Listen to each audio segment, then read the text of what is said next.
chapter number 5, that is natural disaster, and now we are heading towards volcano, and we are going to learn everything about volcano. So let's begin with volcano. Volcano refers to an opening in the earth crust from which molten lava, rock fragments, ashes, dust and gases are ejected from below the earth's surface. जब भी कभी हम बात करते हैं volcano की terms की, volcano की टर्मिनोलॉजी की, या तो फिर वॉल्केनो की डेफिनेशन की, तो हमारी डेफिनेशन कुछ इस तरह से ही रहेगी कि हम वॉल्केनो किसे बोलते हैं. तो volcano refers to an opening in the earth crust. अब जो भी अपना अर्थ का ऊपर वाला जो क्रस्ट रहता है, वो क्रस्ट जब खुल जाता है, जब वो ओपन हो जाता है, जब वो क्रैकी हो जाता है, तो उसमें से क्या निकलता है? तो उसमें से मोशन लावा, ये जो निकल रहा है ना, उसी को हम बोल सकते हैं molten lava, that we can say, या it is called magma. Even हम उस सभी के बारे में डिटेल में चर्चा करने वाले हैं, लेकिन अभी इतना समझ लीजिए कि it is kind of molten lava. और इसमें सिर्फ और सिर्फ मोशन लावा, सिर्फ और सिर्फ लावा रहता है ऐसा नहीं है. ओके, इसमें रॉक फ्रेगमेंट्स भी रहते हैं, यानी कि छोटे छोटे जैसे टुकड़े बोलते हैं रॉक के, वो भी रहते हैं. एशिश, ओके, बहुत सारी धुएं की वजह से, आग की वजह से जो एशिश बनती है, वो एशिश भी उसमें रहती है. डस्ट एंड गैसेस, और इसमें से बहुत सारे गैसेस, ओके. और वैसे भी जैसे जैसे आगे बढ़ेंगे हमें मालूम पड़ ही जाएगा कि गैसेस के वजह से ही ये वॉल्केनो क्रिएट होता है. तो गैसेस भी उससे इजेक्ट होता है बिलो द अर्थ सरफेस. तो जो भी अर्थ का सरफेस है, वहां से ये सारी चीजें ऊपर आती है, और जब अर्थ का ऊपरी वाला क्रस्ट जब क्रैक हो जाता है, वहीं से वॉल्केनो इरप्ट होना शुरू करता है. Okay, volcanic eruption occurs due to 4 main reasons. आपको ये चीज आ सकती है अपने 2 मार्कर या 1 मार्कर में. Your teacher can ask you this, okay, कि वॉल्केनो इरप्शन होने के 4 मुख्य वजहें कौन सी है, या 4 चीफ रीजंस कौन कौन से हैं कि जिनकी वजह से वॉल्केनो इरप्शन होता है. ज्यादातर लोगों को मालूम ही नहीं होता कि ये वॉल्केनो इरप्शन होता क्या है. बहुत सारे लोगों को अर्थक्वेक के बारे में मालूम होगा, शायद सुनामी के बारे में मालूम होगा, शायद ऐसा भी हो सके साइक्लोन के बारे में भी मालूम पड़ जाए. ओके, लेकिन क्यों वॉल्केनो इरप्ट होता है ये किसी को ज्यादातर मालूम नहीं होता. तो सबसे पहले समझ लीजिए कि वॉल्केनो इरप्ट होने के वैसे बेसिकली कितने रीजंस है? 4 रीजंस है. 4 वजहों से वॉल्केनो इरप्ट हो सकता है. सबसे पहला वाला, high temperature in the interior of the अर्थ. हमने अगले लेक्चर में ही देखा था, हमने अगले वीडियो में देखा था कि इंटीरियर ऑफ द अर्थ, जो अर्थ की निचली वाली जो परत, निचले वाला जो हिस्सा है अर्थ का, वहां पे कुछ ज्यादा ही जब बहुत टेम्परेचर बढ़ जाता है, तो उस टेम्परेचर की वजह से वॉल्केनो इरप्ट हो सकता है. ये जितना भी लावा है तकरीबन वो टेम्परेचर के हिसाब से ही इतना गर्म होता है. Number 2, creation of magma. Okay, ये जो चीज बाहर आ रही है जिसे हम लावा बोलते हैं, बेसिकली साइंस में इसे बोला जाता है मैग्मा. जो बाहर आता है ना, जो लावा बाहर आता है, जो चीज हम जिस चीज को हम लावा बोलते हैं, वो बेसिकली है क्या? तो बेसिकली वो लिक्विड है, मैग्मा.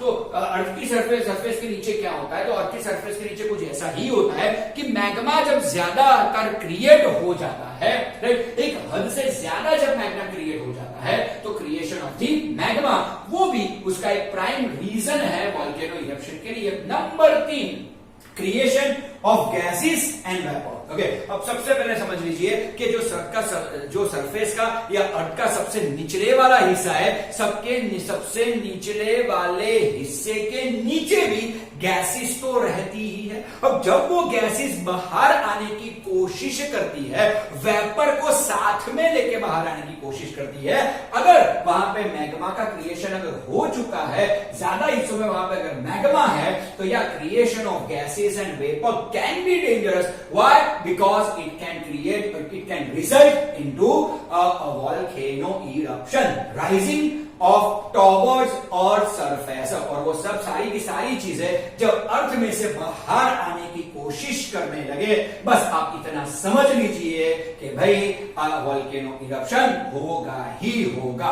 तो ये 4 चीफ रीजंस है जिनकी वजह से वोल्केनो होता है। 1 मार्क करके 2 मार्क करके लिए ये आपके लिए बढ़िया वाली चीज है। चलिए थोड़ा और आगे देखते हैं वोल्केनो के बारे में ही। द मैग्मा, ओके, अब यहाँ पे देखिए the magma, this is called the magma, you can easily view it out here. Okay, the magma is pushed upwards. जो मैग्मा होता है ना वो गैसेस और वेपर की वजह से it is pushed upwards. Okay, तो यहाँ पे देखिए, यहाँ पे अगर निचले हिस्से में अगर आप देखोगे तो बहुत सारी वेपर, बहुत सारी गैसेस इट विल बी है, और गैसेस की प्रेशर की वजह से ये मैग्मा क्या हो रहा है, ऊपर की तरफ पुश हो रहा है। ऊपर की तरफ क्या हो रहा है, पुश हो रहा है, राइट। तो upward by the gases lying under the magma. तो जितने भी गैसेस जो मैग्मा के अंदर या मैग्मा के नीचे जो गैसेस है वो उसको पुश करते रहते हैं continuously. Second, the water percolating through the cracks and opening of weak rocks surface turns into vapor। Okay, अब समटाइम्स क्या होता है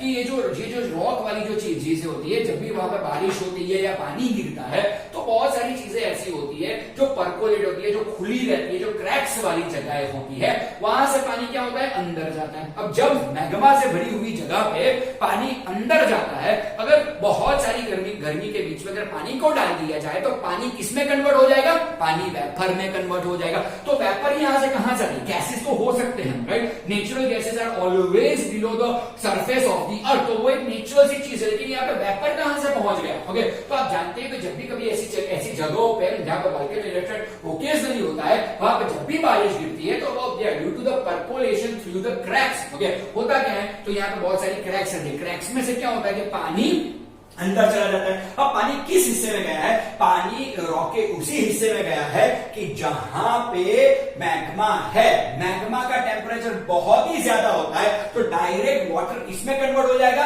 डायरेक्ट वाटर कन्वर्ट हो जाएगा वेपर में, और वो भी क्या करने लगेगा, तो वो भी गैसेस की तरह मैग्मा को ऊपर की तरफ पुश करने लगेगा। चलिए, okay, this vapour is full of pressure owing to lack of space and tries to come out with great force। बस जितने भी यहाँ पे गैसेस है, जितनी भी यहाँ पे वेपर है, वहां पे उसे बाहर निकलने के लिए पूरी जगह मिलती नहीं है। Just like a pressure cooker. आप लोगों ने बहुत सारे बार सुना होगा कि बहुत सारे लोगों का प्रेशर कुकर फट जाता है। क्यों फट जाता है, अगर प्रेशर कुकर के ऊपर व्हीसल काम नहीं करती हो तो अंदर इतना ज्यादा प्रेशर क्रिएट हो जाएगा कि उससे अपना पूरा का पूरा प्रेशर कुकर फट सकता है। बस तो वोल्केनो इरप्शन भी कुछ इस तरह का ही है कि जितने भी यहाँ पे वेपर है, जितने भी यहाँ पे गैसेस है, वो क्या करते हैं कि वो मैग्मा को ऊपर की तरफ धकेलते हैं। अब ऊपर की जो सरफेस रहती है, ओके, वो उसे बाहर आने नहीं देती, ओके। तो उसकी वजह से क्या होता है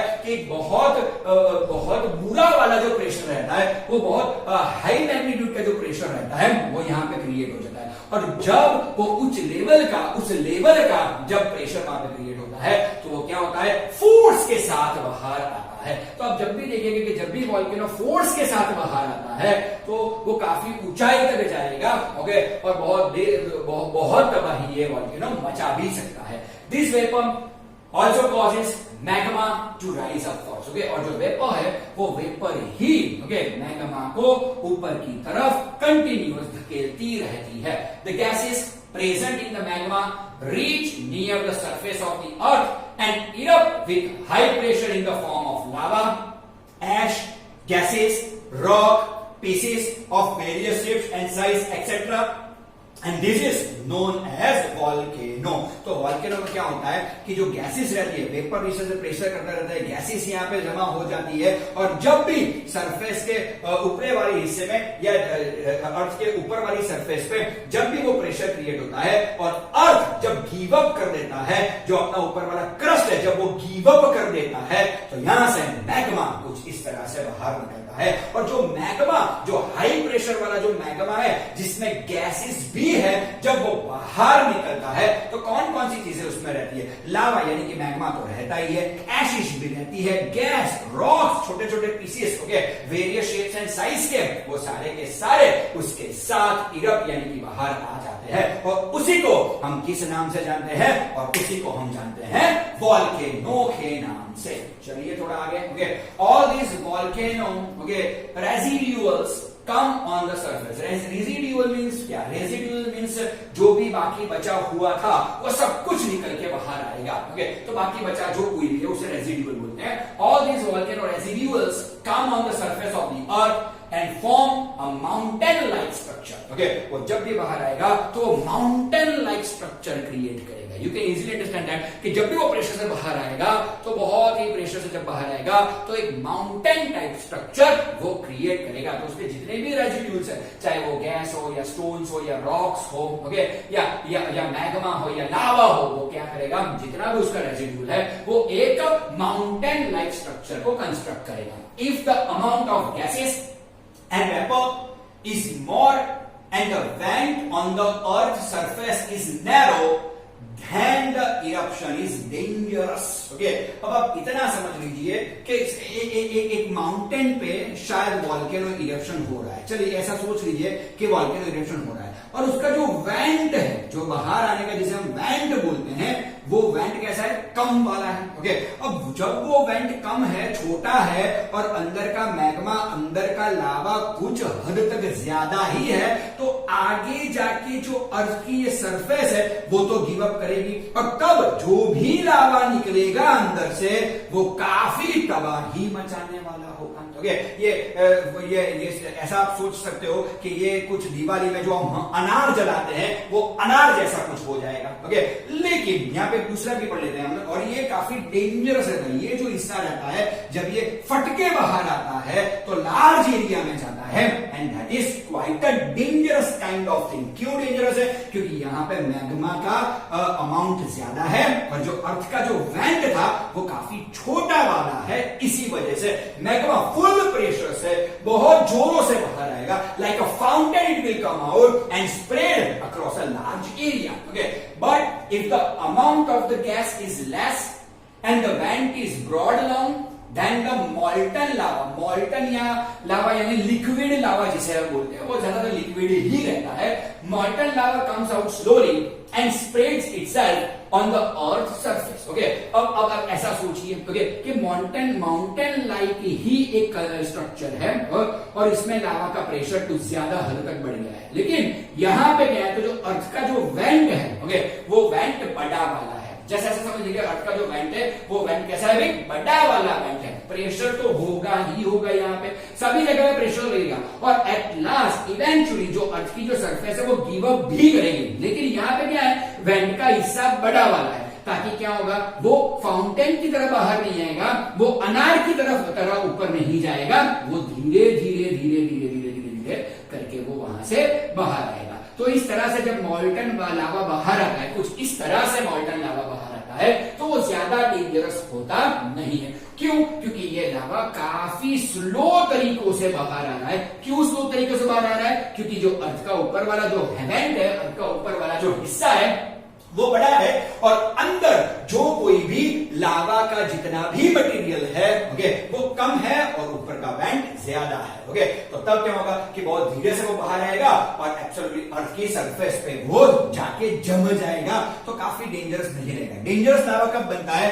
कि जब प्रेशर या लावा ज्यादा हो और ऊपर का वेंट जब कम हो, तब वो पूरे फोर्स से बाहर आता है और एक लार्ज एरिया में वो स्प्रेड हो जाता है और तबाही कुछ ज्यादा ही मचाता है, ओके। चलिए थोड़ा आगे बढ़ते हैं। There are 3 types of volcanoes. अब ऐसा देखा जाए तो यहाँ पे 3 types of volcanoes you can easily see. The very first one is active volcano. ये आपको एक वन मार्कर में जरूर से आ सकता है कि how many volcanoes are there, तो you can write down quite easily. There are 3 types of volcanoes, okay. Number 1 active volcano. Active volcano माने क्या? तो एक्टिव वॉल्केनो माने ऐसा वॉल्केनो कि जो कभी भी फट सकता है, वो कभी भी फट सकता है, ओके। अभी हम बात कर रहे हैं, अभी हमारा वीडियो देख रहे हो, कभी भी वो फट सकता है, कभी भी कुछ भी वहां पे हो सकता है। इंडिया में ऐसा वॉल्केनो कहां कहाँ है? तो इंडिया में जो एक्टिव वॉल्केनो अगर देखा जाए तो वो अंडमान निकोबार में है, हमसे बहुत दूर है, तो हमें कोई चिंता करने की जरूरत नहीं है। लेकिन हाँ, वहां पे जितने लोग रहते हैं उनके लिए हमें एक चिंता रहेगी। Okay,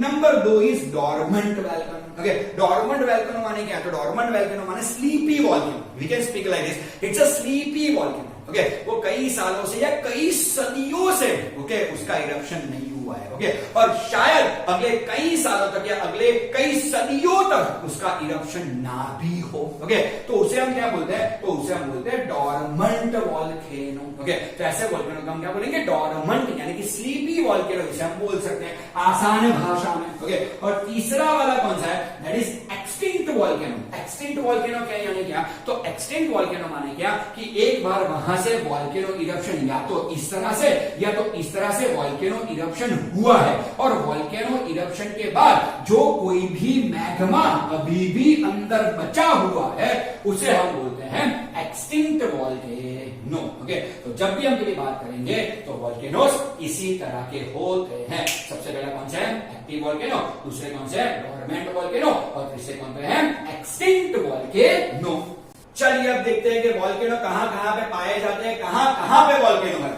volcanoes are found at various places in the world. दुनिया के बहुत सारी जगह ऐसी है कि जहां पे आपको वॉल्केनो पाए जा सकते हैं। There is only one active volcano in India and that is in the islands of Andaman and Nicobar. तो आप इतना जरूर से याद रखिएगा कि ये आपकी एमसीक्यू की मैटर बनती ही है। याद कीजिए, मैंने आगे भी आपको बताया, दोबारा मैं बताना चाहूंगा कि इंडिया में सिर्फ और सिर्फ एक ही जगह पे एक्टिव वॉल्केनो है, और वो कहां पे है? वो अंडमान निकोबार आइलैंड पे है। ओके, वो कभी भी फट सकता है। चलिए number 3, volcano eruption at any place or region leads to massive destruction in the local area। जब भी कभी वॉल्केनो इरप्शन होता है तो जितने भी लोकल एरिया रहते हैं, लोकल एरिया में मैसिव डिस्ट्रक्शन हो सकता है, कुछ ज्यादा ही तबाही हो सकती है जब भी वॉल्केनो इरप्शन होता है तब। Okay, volcanoes have certain benefits too. Yes, ये आपको सुन के काफी you will be astonished to know about this things. Okay, कि volcanoes have certain benefits too. Yes, volcano के कुछ फायदे भी है। यस, ये आपको एग्जाम में आ सकता है कि what are the benefits of volcano. Okay, आपके लिए बढ़िया वाला क्वेश्चन बनेगा ये। तो देखिए, जब भी कभी आपको किसी भी एग्जाम में आपको पूछा जाता है कि what are the benefits of volcano, okay, तो देखिए सबसे पहला वाला क्या है? सबसे पहला वाला, the fertility of land increases due to lava. Okay, जो मैग्मा बाहर आता है, जो लावा बाहर आता है, वो काफी फर्टाइल होता है। ऐसा बोला जाता है कि बल्कि जितनी भी मोस्ट फर्टाइल लैंड है वो सारी की सारी लावा लैंड है। ओके, यानी हम ऐसा बोल सकते हैं कि जहां जहां पे वॉल्केनो इरप्शन हुआ है और जहां जहां पे उसका मैग्ना गया हुआ है, जिस जमीन पे उसका मैग्ना स्प्रेड हुआ है, वो दुनिया की सबसे फर्टाइल लैंड है। तो वो क्या करती है? लैंड को फर्टाइल करने के लिए लावा काम क्या करता है? वो मैग्मा काम क्या करता है? तो लैंड को बहुत ज्यादा फर्टाइल कर सकता है। Number 2, the agricultural production is very good due to fertile land in Java and Sumatra as it is made of lava। Okay, अब लावा जमीन, ओके, जहां जिसे हम बोल सकते हैं मोस्ट फर्टाइल लैंड, हमें कहां पे देखने को मिलती है? तो हमें देखने को मिलती है जावा और सुमात्रा में हमें देखने को मिलती है। तो जावा और सुमात्रा में लावा की वजहों से ही, ओके, सबसे दुनिया की सबसे फर्टाइल लैंड वहां पे देखने को मिलती है। तो वहां पे जो एग्रीकल्चरल प्रोडक्शन है वो लावा की वजह से कैसे कुछ ज्यादा ही बढ़ चुके हैं। Okay, the potassium rich soil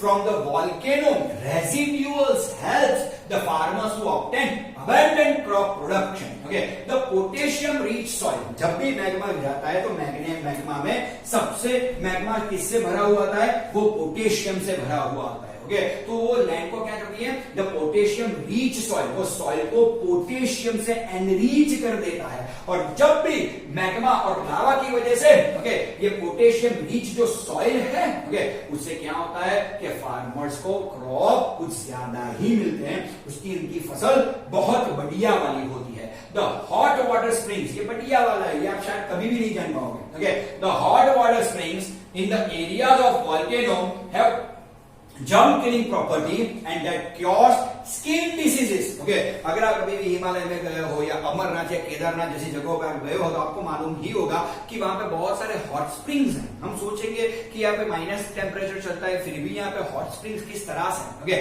वहां से तकरीबन 365 साल के 365 दिन गर्म पानी निकलता ही रहता है। वो गर्म पानी का ऐसा सोर्स है कि जहां पे गर्म पानी कभी भी ठंडा नहीं होता, भले ही बाहर का टेम्परेचर -30 तक क्यों ना चला जाए। ओके, ऐसा क्यों होता है? तो just because of this lava, just because of this volcano eruption. और उसमें क्या पाया जाता है? वो जर्म किलिंग प्रॉपर्टीज होती है। उसमें क्या होता है? जर्म किलिंग प्रॉपर्टीज होती है और वो स्किन डिसीजेस को क्योर कर सकता है। Okay, at a lower depth from surface of earth, certain minerals like mercury, tungsten, tin platinum, zinc, aluminum, etc. can be obtained easily due to volcano. Okay, अब जब भी volcano eruption होगा तो क्या होगा? तो जो ऊपर वाली सॉइल होगी, ऊपर वाली जो सॉइल की परत है अर्थ की, वो फट जाएगी। और जब वो फट जाएगी तो बहुत सारे मिनरल्स जैसे मर्क्यूरी है, टंगस्टन है, टिन प्लेटिंग है, जिंक है, एल्यूमिनियम है, बहुत सारे ऐसे जो मिनरल्स हैं उसका जो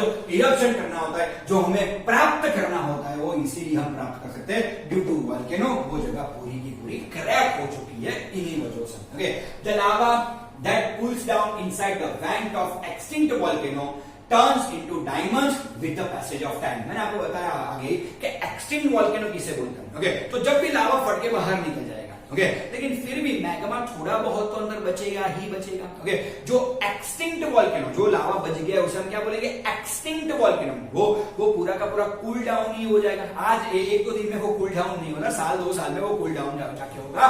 जब वो कूल डाउन पूरा मैग्मा हो जाएगा तो उस मैग्मा में से सबसे ज्यादा क्या मिलते हैं? डायमंड्स मिलते हैं। या absolutely extinct volcanoes are the best place to get diamonds. Yes, उस extinct volcano जो बचा हुआ है volcano है उसमें से diamonds मिल सकते हैं when it cools down. Okay, the small rocks thrown out of during volcanic eruption known as lapilli, which have been proved to be very useful, they can be molded easily. Okay, तो ये लापी भी यहाँ की जो चीज है, जो rocks बाहर निकलती है, छोटी छोटी वाली जो रॉक्स निकलती है, ओके, ये सब इजीली किसी भी चीज में मोल्ड कर सकते हैं। वो भी मिनरल से भरी हुई रहती है, तो हमें काफी हद तक ये हेल्पफुल या यूजफुल हो सकती है। तो बस आज के लेक्चर में सिर्फ और सिर्फ वॉल्केनो के बारे में ही पूरी इंफॉर्मेशन मैंने आपको दी है। So here DM sir signing off. Thank you.